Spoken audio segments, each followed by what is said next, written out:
El mensaje a la iglesia en Tiatira del capítulo 2 de Apocalipsis, versículos 18 al 29.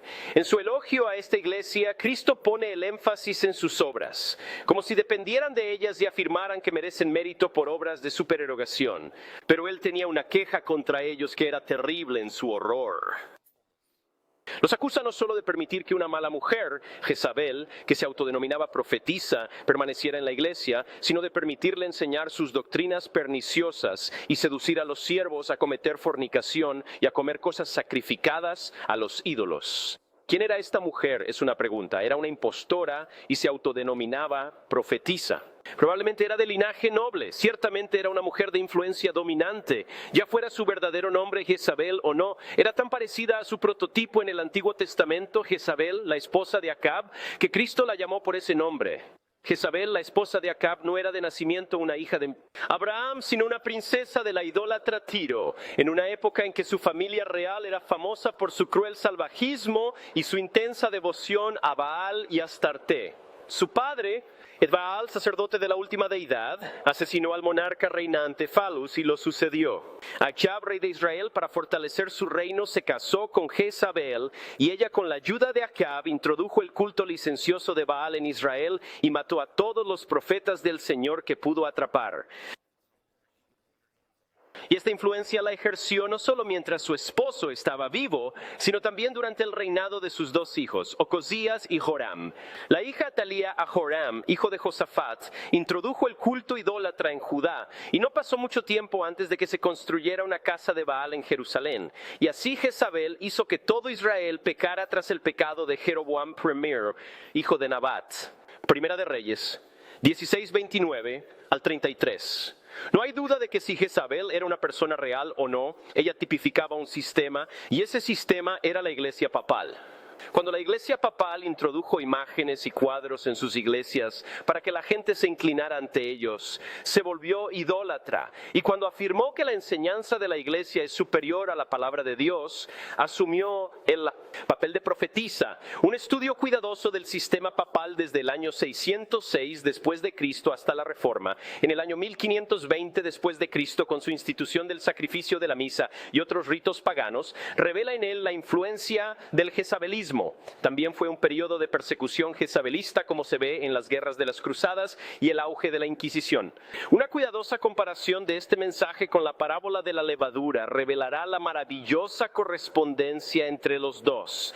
La Jezabel de la iglesia de Tiatira, siendo la mujer de la parábola, que insertó la levadura de la falsa doctrina en la comida del evangelio. Este periodo se extendió desde el año 606 después de Cristo hasta la Reforma, en el año 1520 después de Cristo. La interpretación común de la parábola el fermento Mateo, capítulo 13, versículo 33, es que la mujer representa a la iglesia, el fermento, el evangelio y las tres medidas de harina a la humanidad, y que el fermento del evangelio debe ser introducido por la iglesia en la harina de la humanidad, que todo el mundo se convertirá a Cristo, pero la levadura no puede significar el evangelio. La levadura en las escrituras es el símbolo del mal. Es una especie de corrupción producida por la fermentación y tiende a la putrefacción y corromperá todo con lo que entre en contacto.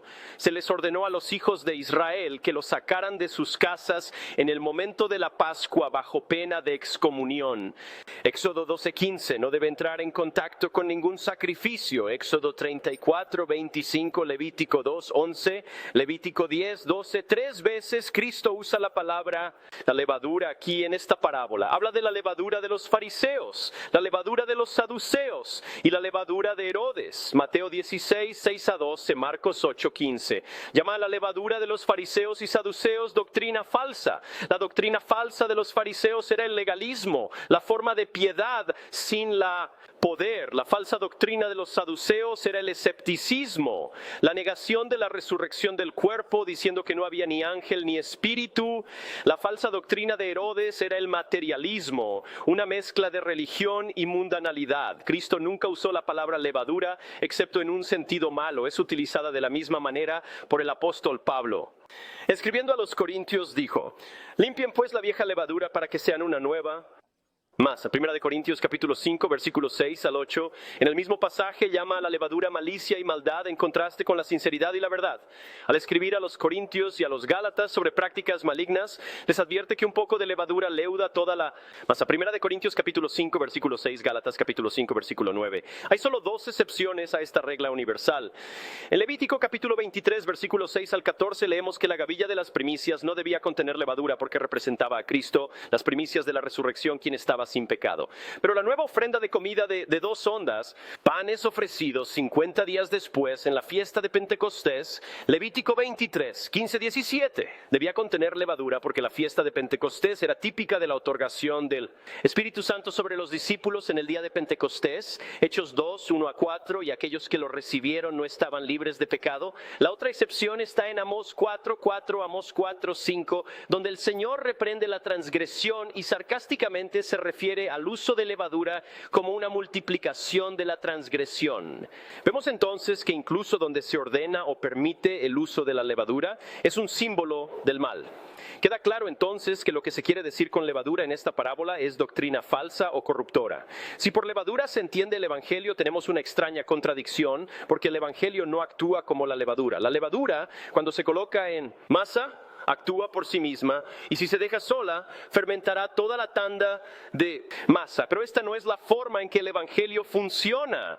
Si lo fuera, cada aldea, pueblo, ciudad y país donde el Evangelio ha sido implantado, debería estar ya completamente cristianizado. Pero sabemos que esto no es cierto. El Evangelio, en cuanto a la conversión del mundo se refiere, es un fracaso. No estamos a oscuras sobre el carácter de la levadura. Pablo, escribiendo a Timoteo, dijo: vendrá el tiempo cuando no soportarán la sana doctrina, sino que teniendo comezón de oír, se amontonarán maestros conforme a sus propias concupiscencias, y apartarán sus oídos de la verdad y se volverán a las fábulas. Segunda de Timoteo, capítulo 4, versículo 3. Segunda de Timoteo, capítulo 3, versículo 4. El apóstol Pedro también hace sonar una advertencia. Pero hubo falsos profetas también entre el pueblo, así como habrá falsos maestros entre vosotros, que secretamente, como esconder la levadura en la masa, introducirán herejías destructoras, incluso negando al Señor que los compró, y atraerán sobre sí mismos repentina destrucción, y muchos seguirán sus caminos perniciosos, por causa de los cuales el camino de la verdad será blasfemado. Segunda de Pedro, capítulo 2, versículo 1. Segunda de Pedro, capítulo 2, versículo 2. Eso es todo sobre la levadura. Ahora, ¿qué significan las 3 medidas de harina?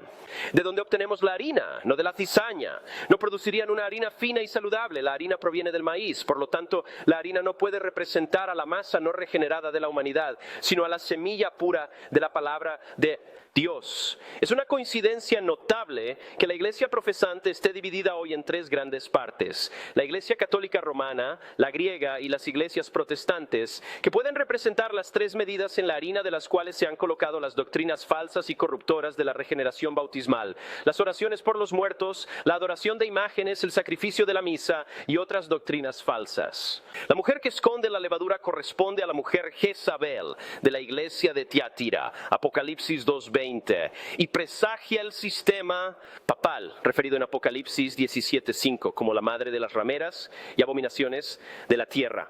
Como prueba adicional de que la levadura es mala y corrupta, está el hecho de que la mujer la oculta en la harina. Si la levadura es el Evangelio, no había razón para que ella la ocultara. El propósito de las primeras 4 parábolas es para advertirnos sobre lo que debemos esperar como resultado de la predicación del Evangelio en esta era, para que no nos desanimemos ni nos desconsolamos por lo que vemos como el aparente fracaso del Evangelio. Enseñan que en ningún momento durante la ausencia de Cristo habrá una aceptación universal del Evangelio, que será opuesto. El mundo, la carne y el diablo hasta el fin de los tiempos, que la iglesia dejará de vigilar y se dormirá, que el diablo aprovechará tal descuido para introducir a sus propios hijos en la iglesia, que profesa para introducir doctrinas corruptas. Y que todo esto continuará en una medida creciente hasta que el Señor venga con juicios ardientes, porque solo el fuego puede detener la obra de levadura. Este es entonces el resultado de todo el religiosismo de la era. ¿Dónde hay lugar en estas parábolas para un milenio antes de que Cristo regrese? Y al ángel de la iglesia en Tiatira escribe: estas cosas dice el Hijo de Dios, que tiene sus ojos como llama de fuego, y sus pies semejantes al latón fino. Conozco tus obras, y caridad, y servicio, y fe, y tu paciencia, y tus obras, y el último ser más que el primero. No obstante, tengo unas pocas cosas contra ti, porque permites que esa mujer Jezabel, que se llama a sí misma profetisa, enseñe y seduzca a mis siervos para cometer fornicación, y para comer cosas sacrificadas a los ídolos, y le di tiempo para arrepentirse de su fornicación, y no se arrepintió. He aquí, la arrojaré en un lecho, y a los que cometen adulterio con ella en gran tribulación, excepto que se arrepientan de sus obras, y mataré a sus hijos con muerte, y todas las iglesias sabrán que yo soy el que escudriña los riñones y los corazones, y os daré a cada uno según vuestras obras. Pero a vosotros digo y a los demás en Tiatira, a todos los que no tienen esta doctrina, y que no han conocido las profundidades de Satanás como ellos, habláis, no os impondré otra carga, pero lo que ya tenéis, retenedlo hasta que yo venga, y al que venza y guarde mis obras hasta el fin, le daré poder sobre las naciones, y las regirá con vara de hierro.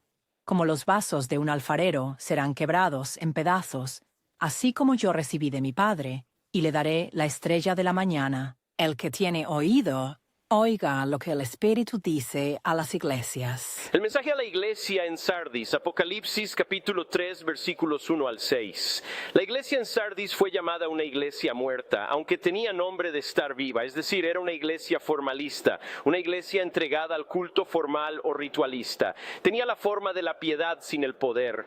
El significado de la palabra Sardis es el que escapa o los que salen, y así es un excelente tipo de iglesia del período de la Reforma. Por la Reforma nos referimos a ese periodo en la historia de la Iglesia cristiana, cuando Martín Lutero y otros reformadores protestaron contra las enseñanzas falsas, la tiranía y las pretensiones de la Iglesia papal.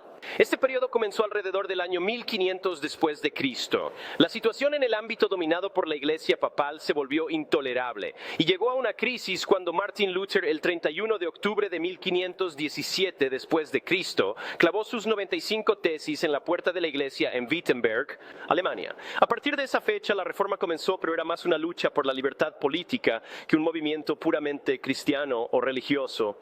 Tuvo la ventaja de fomentar y ayudar a la circulación de las Sagradas Escrituras, que hasta entonces había sido un libro sellado, el resurgimiento de la doctrina de la justificación por la fe y una reversión a modos más sencillos de adoración. Pero la multiplicación de sexos solo condujo a amargas y polémicas contenciones que, aunque arrojaron mucha luz sobre la palabra de Dios, interfirieron enormemente con el estado espiritual de la iglesia hasta que pudo decirse con verdad que tenía nombre de viva, pero estaba muerta. Mientras los reformadores eliminaron mucha basura ritual y doctrinal, no lograron recuperar la promesa del segundo advenimiento. Se volvieron a Dios desde los ídolos, pero no para esperar a su Hijo desde los cielos. El periodo de Sardis se extendió desde el año 1520 hasta alrededor del año 1750. Las parábolas del tesoro escondido y de la perla han sido interpretadas como que Cristo es el tesoro escondido y también la perla, y que debemos vender todo, renunciar a todo por él. Pero tal interpretación es contraria al plan del Evangelio de salvación y falla en todos los aspectos. El campo en esta parábola es el mundo, lo mismo que en la parábola del trigo y la cizaña, y el pecador no debe comprar el mundo, sino renunciar a él. Además, el pecador no tiene nada que vender, ni Cristo está en venta, ni él está escondido en un campo, ni habiendo encontrado a Cristo lo esconde de nuevo.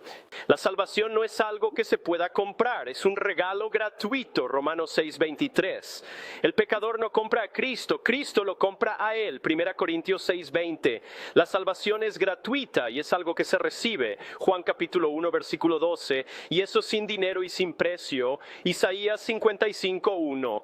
Como en las parábolas precedentes, el campo es el mundo y el hombre es el Hijo del Hombre o Cristo. Cristo es el comprador del campo. ¿Pero por qué debería comprar el campo? ¿No le pertenece el mundo a su Padre? Y si encontró el tesoro en el campo, ¿por qué debería esconderlo hasta que pudiera comprar el campo?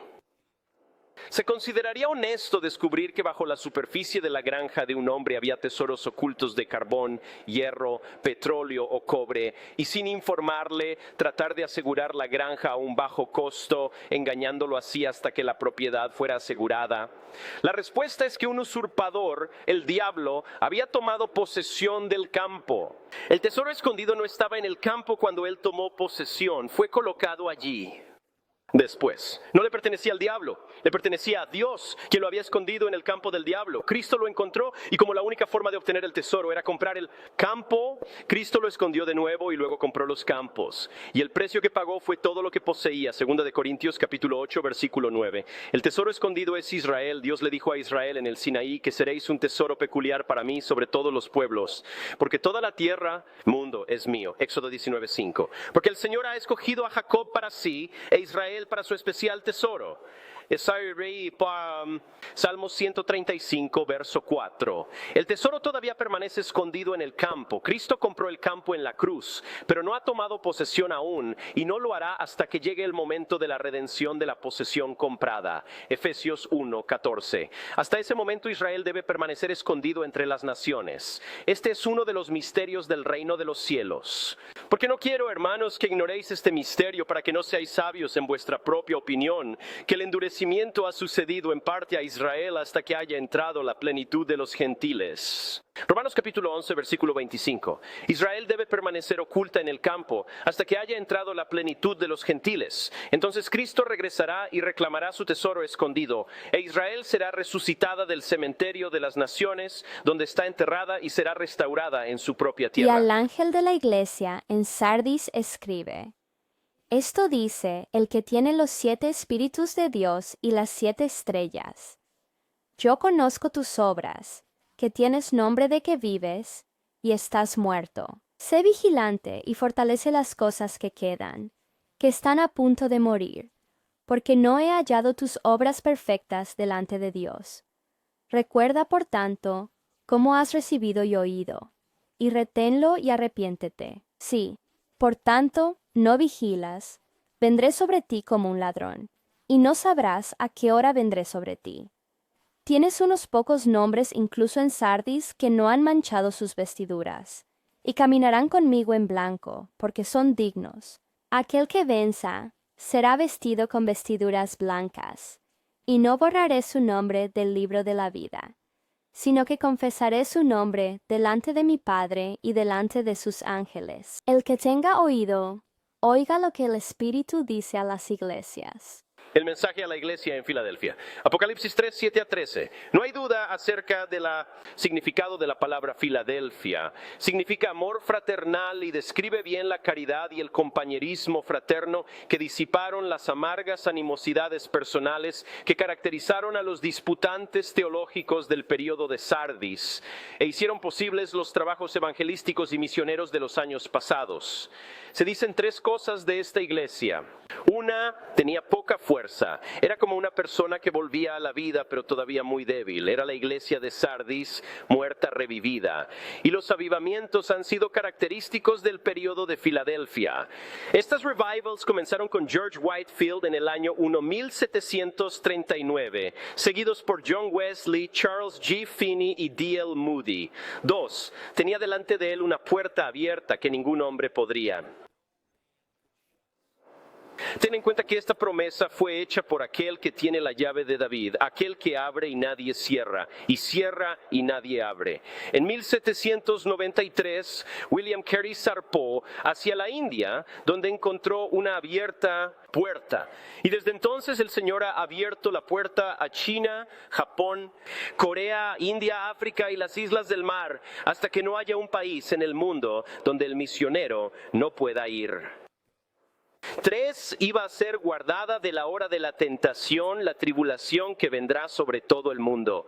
Como la iglesia en Filadelfia todavía existe y es la única de las 7 que ha sobrevivido, y aunque sufrió más o menos bajo las 10 persecuciones del periodo de Esmirna, aún no ha sufrido en una persecución que fuera mundialmente. Esta hora de tentación debe ser entonces todavía futura y se refiere sin duda a la gran tribulación que vendrá sobre toda la mundo justo antes del regreso del Señor para establecer su reino milenario. Y como la promesa es que la iglesia de Filadelfia no pasará por la tribulación, ¿no es esta una prueba adicional de que la iglesia será arrebatada antes de la tribulación? El periodo de Filadelfia abarca el tiempo entre el año 750 después de Cristo y el arrebatamiento. No debemos olvidar que las características de todos estos periodos continúan en la iglesia hasta el final. Esto es cierto para los movimientos evangelísticos y misioneros del periodo de Filadelfia, pero ahora son más mecánicos y basados en métodos comerciales y hay menos poder espiritual, y esto continuará hasta que Cristo regrese. En la parábola de la perla, el mercader es Cristo, la perla es la iglesia. En la parábola del tesoro escondido, el tesoro no fue comprado, sino el campo. En esta parábola es la perla la que se compra. Una vez que Cristo tenga plena posesión de la perla, nunca volverá al mercado. Será suya para siempre.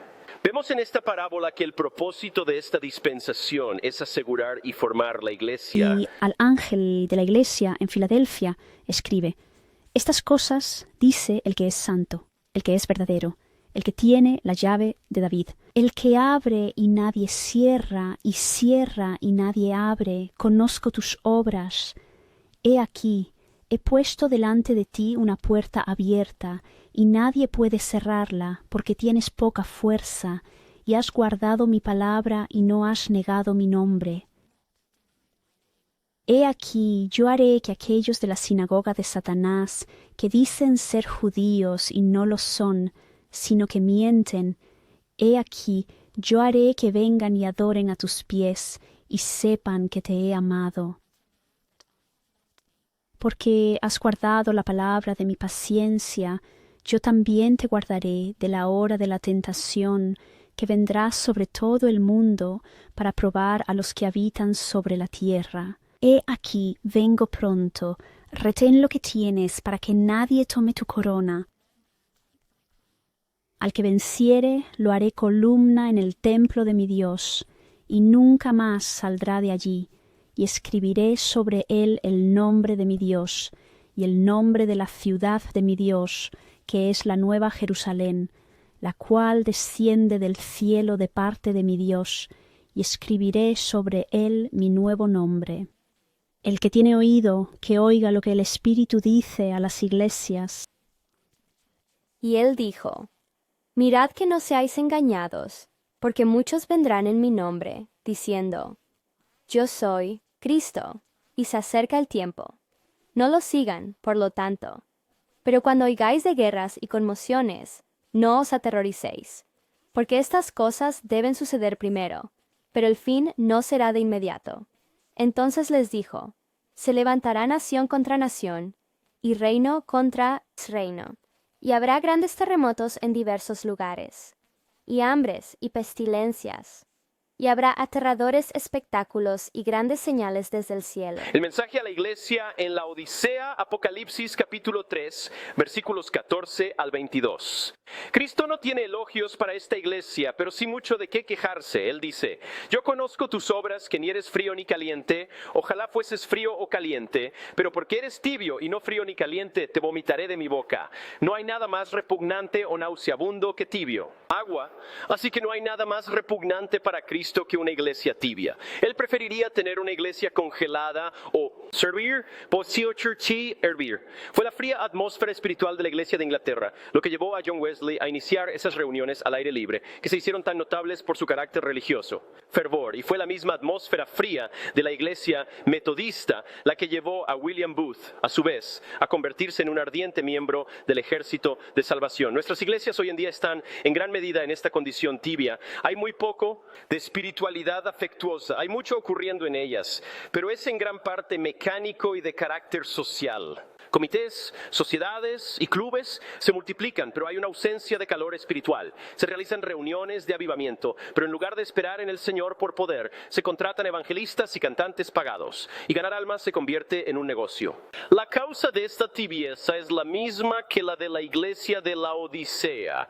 Autoengaños: cuando no tienes dinero es porque dices: yo soy rico y me he enriquecido y no tengo necesidad de nada, y no sabes que eres desventurado, miserable y pobres, ciegos y desnudos. Ellos pensaban que eran ricos y externamente lo eran, pero Cristo veía la pobreza de su corazón. Hay muchas iglesias así en el mundo hoy, más que en cualquier otro periodo en la historia de la iglesia. Muchas de estas iglesias tienen edificios similares a catedrales, vitrales, predicadores elocuentes, cantantes asalariados, grandes congregaciones. Algunas de ellas tienen grandes intereses en tierras y están bien dotadas, y sin embargo ellas son pobres. Muchos de los miembros, si no la mayoría, son cristianos mundanos que juegan a las cartas, bailan y van al teatro. Los pobres y los santos no son bienvenidos en esas iglesias porque su presencia es un reproche. Estas iglesias no ven que son desgraciadas, miserables, pobres, ciegos y desnudos. Si visitáramos tales iglesias, se enorgullecerían de mostrarnos el edificio, alabarían la predicación y el canto, presumirían del carácter de sus congregaciones, de la exclusividad de su membresía y de la atracción de todos sus servicios.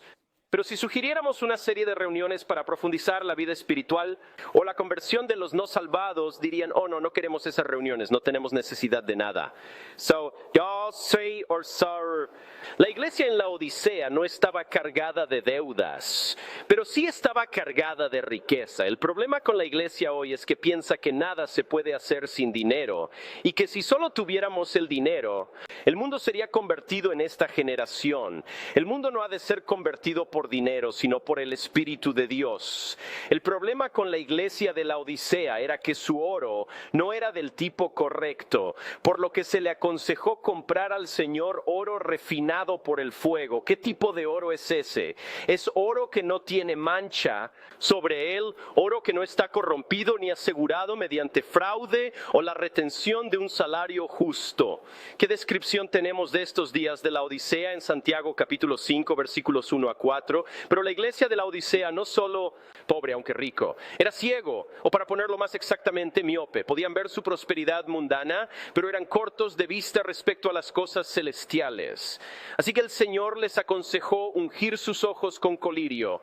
Sus comerciantes trataban en ungüentos y hierbas con un alto grado de virtud curativa, pero no poseían un ungüento que pudiera restaurar la visión espiritual deteriorada. Solo la función del santo podía hacerlo. Pero la iglesia no solo era pobre y ciega, estaba desnuda. Sus ropas exteriores eran sin duda del mejor material y del último corte de moda, pero no tales como deberían adornar a una persona hija de Dios. Así que se les aconsejó comprar de Cristo vestiduras blancas, a cambio de los vestidos de lana negra, como el cuervo por los que eran famosos los fabricantes de ropa de la Odisea. Luego se hizo una revelación muy sorprendente a la iglesia de la Odisea. Cristo dijo, he aquí, yo estoy a la puerta y llamo. Estas palabras generalmente se citan como un llamado a los pecadores, pero no lo son. Están dirigidas a una iglesia y a una iglesia en cuyo medio Cristo una vez había estado, pero ahora se encontraba excluido y de pie afuera, llamando para ser admitido. Esto es lo más sorprendente registrado en el Nuevo Testamento, que es posible que una iglesia sea exteriormente próspera y sin embargo no tenga a Cristo en su interior y sea inconsciente de este hecho. Esta es una descripción de una iglesia sin Cristo, o el Cristo excluido de su propia nación porque lo rechazaron, excluido del mundo porque lo crucificó, excluido de su iglesia porque él está fuera de su puerta tocando para entrar. ¿Cómo llegó Cristo a estar fuera de la iglesia? ¿Había estado dentro de ella una vez o nunca habría habido una iglesia? ¿Cómo llegó a irse? Está claro que no lo habían echado, pues no parece que extrañaran su presencia. Continuaron adorándolo, cantando sus alabanzas y participando en todo tipo de servicio cristiano. Sin embargo, él se había retirado. ¿Por qué? La razón se resume en una palabra: mundanalidad. Pero ¿cómo puede Cristo volver a entrar en su iglesia? ¿Requiere el voto unánime o la invitación de los miembros? No. Si alguno oye mi voz y abre la puerta, entraré a él y cenaré con él y él conmigo. Esa es la manera de revivir una iglesia tibia, que los miembros individuales abran sus corazones y dejen a Cristo reingresar y así abran la puerta para su reaparición. El carácter de la iglesia hoy es laodicense, y como el periodo laodicense continuará hasta que la iglesia de los recién nacidos sea sacada, no podemos esperar ningún gran cambio hasta que el Señor regrese. Si Cristo viniera hoy, no estaré aquí mañana. Él llevará a sus redimidos lejos de la muerte, el pecado y la tristeza. En el aire vendrá a llamar a sus amados a casa, para llevarlos al lugar preparado antes de que Él partiera, declaró. La parábola de la red barredera, como todas las anteriores, abarca la presente dispensación. La red mencionada aquí es la red del Evangelio. La parábola describe el trabajo que los discípulos debían hacer cuando Jesús les dijo: os haré pescadores de hombres. Mientras que en esta era del Evangelio, los hombres son atrapados principalmente uno por uno, en tiempos de avivamiento son atrapados como en una red en grandes cantidades. La parábola describe el método utilizado en esta dispensación del Evangelio para reunir personas en nuestras iglesias mediante la red de arrastre de la solicitud. El resultado es que hay peces buenos y malos en la red. Pero mientras que los pescadores pueden separar los peces malos de los buenos, es decir, los comestibles y comercializables de los que no lo son, los oficiales de una iglesia no siempre son lo suficientemente omnisapientes para hacer esto. El final de esta parábola corresponde con el final de la del trigo y la cizaña, ya que allí la separación no ocurre hasta la cosecha, y la cosecha es el fin de la era, y la separación será hecha por los ángeles segadores. Así que en esta parábola, la separación entre los peces buenos y malos no será hasta el final de esta era, y los ángeles harán la separación.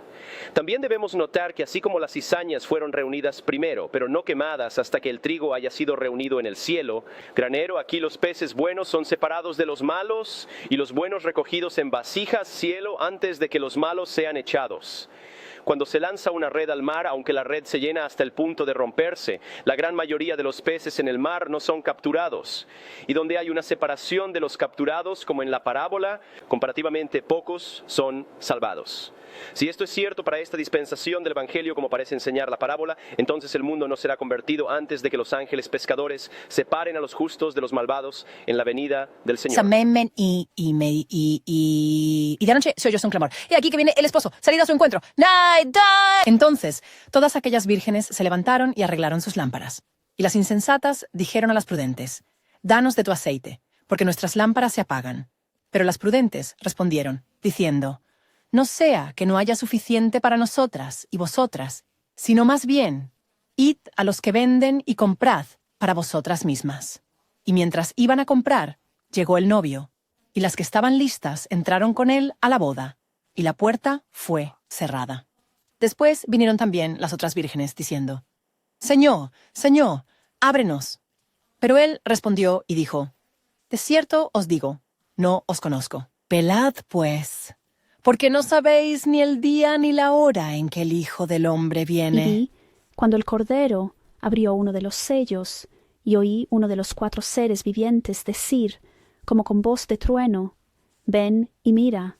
Y miré, y he aquí un caballo blanco, y el que lo montaba tenía un arco, y se le dio una corona, y salió venciendo y para vencer. Y cuando abrió el segundo sello, oí al segundo ser viviente decir, ven y mira.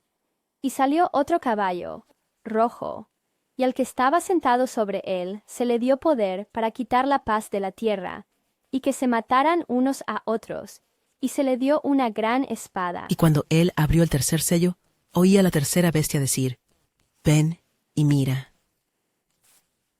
Y miré, y he aquí un caballo negro, y el que lo montaba tenía una balanza en la mano. Y oí una voz en medio de los 4 seres vivientes decir, una medida de trigo por 1 denario, y 3 medidas de cebada por 1 denario, y no dañes el aceite y el vino. Y cuando él abrió el cuarto sello, oí la voz del cuarto ser viviente decir, ven y mira. Y miré, y he aquí un caballo pálido, y el nombre del que lo montaba era Muerte, y el infierno le seguía, y se les dio poder sobre la 4ª parte de la tierra, para matar con espada, y con hambre, y con muerte, y con las fieras de la tierra. Y cuando él abrió el 5º sello, vi bajo el altar las almas de los que fueron muertos por la palabra de Dios y por el testimonio que tenían, y clamaron a gran voz diciendo, ¿hasta cuándo, Señor, santo y verdadero, no juzgas y vengas nuestra sangre en los que habitan en la tierra? Y se les dieron vestiduras blancas a cada uno de ellos, y se les dijo que descansaran por un poco de tiempo, hasta que se completara el número de sus consiervos y hermanos que iban a ser muertos como ellos. Y miré cuando abrió el 6º sello, y he aquí, hubo un gran terremoto, y el sol se volvió negro